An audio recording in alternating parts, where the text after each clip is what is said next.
Every great boxer like George Foreman and Mike Tyson had one thing in common, which is their destructive punching power. So here are some proven tips which can drastically increase your punching power in striking sports like boxing or MMA. So tip number 1 is to focus on your punching form and boxing stance. A well-executed punch always has a great amount of power. To get better at your form, you should be in a proper boxing stance. Focus on hip rotation and pivot your foot while throwing punches. Make sure not to pivot while throwing a jab. Alright bro, the tip number 2 is proper footwork and weight transfer. You should use proper footwork to transfer weight effectively while punching, because most of the punching power comes from your legs and core. Weight in your legs and your body while you are throwing a punch. The reason why I said footwork too is because it is very important to be light on your feet and move fast around the ring so you don't get whooping. The tip number 3 is explosive plyometrics. Bro, you should include plyometric exercises to improve your explosive power, as they can be very beneficial for any striking sport. Plyometrics involve quick, powerful movements and can help you develop fast twitch muscle fibers. Box jumps, medicine ball throws, and explosive push-ups are examples of plyometric exercises that can highly enhance your punching speed and power. Tip number 4 is to get a proper strength and conditioning routine. You should incorporate strength training exercises into your routine with an emphasis on compound movements that engage multiple muscle groups. Exercises like squats, deadlifts, and bench presses can increase your overall body strength. Training muscles such as the quads, shoulders, lats, hamstrings, and core can enhance your punching power. Remember, try training for strength more than muscle. Tip number 5 is bag work. As we know, bag work is the most common form of training in boxing because it does not cause injuries and significantly improves your skills. The harder you train, the better your punching power becomes. The heavy bag is where you can punch hard without anyone throwing a counter. While it's true that genetics play a huge role in the power of your punch, as seen with Mike Tyson, you can certainly increase your punching power significantly by staying consistent with your bag work drills for an extended period of time. So guys, tip number 6 is hip rotation and training your core.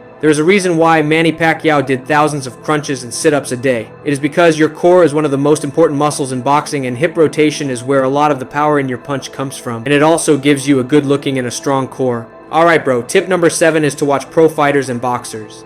It is crucial to watch other people who are better than you and learn from them. It could be anyone from Tank Davis to Mike Tyson. Yeah, I know that genetics played a huge role in their punching power, but you should not be making excuses. You can use the time which you spend making excuses to learn different skills in boxing like footwork, faster speed, and experience. Remember, it's a long journey. Don't try to copy every boxer you see. Find what sticks with you, bro. Let's talk about tip number 8, which is shadow boxing with dumbbells. Shadow boxing has always been the most common form of training for boxing because you can get faster and stronger if you incorporate light dumbbells into your shadow boxing routine. Make sure they are not that heavy. You will notice an instant difference. Remember, shadow boxing drastically improves speed, reaction time, footwork, and intelligence. It's the best way to train alone, especially if you are at home. Let's talk about the last tip, which is the most important. So let me explain how it all works. The first step is to get in a proper boxing stance. It could be southpaw, orthodox, or whatever stance you are good at. The step number 2 is to throw a punch and make sure you are getting a proper twist in your hips and pivot on your back foot if it is a cross. You should remember to maintain a good weight transfer on your feet. The 4th step is to extend your punch all the way. A mistake a lot of people make is that they don't extend their arms while they are throwing a powerful punch. The step number 5 is to extend your arms fully and breathe out. You should be practicing it in the heavy bag for a long period of time. Remember to stay consistent. Ask your coach and your friends to correct your form if you think you are making a mistake. If you don't have a coach or friend around, you try doing it in front of a mirror or a camera. Record yourself and look at what you can improve. Hit with all the power you got. Make sure to continue shadow boxing because that is how you improve in form. You might not get results like Deontay Wilder or George Foreman fast, but remember, a good boxer should be mastering everything from speed, experience, footwork, and defense. It takes time for you to master power punches. Alright bro, remember that you should be implementing the steps if you want to see results fast. Make sure to keep up with plyometrics and strength and conditioning. Keep sparring with other guys at your gym. Hope you liked the video. See you at the top.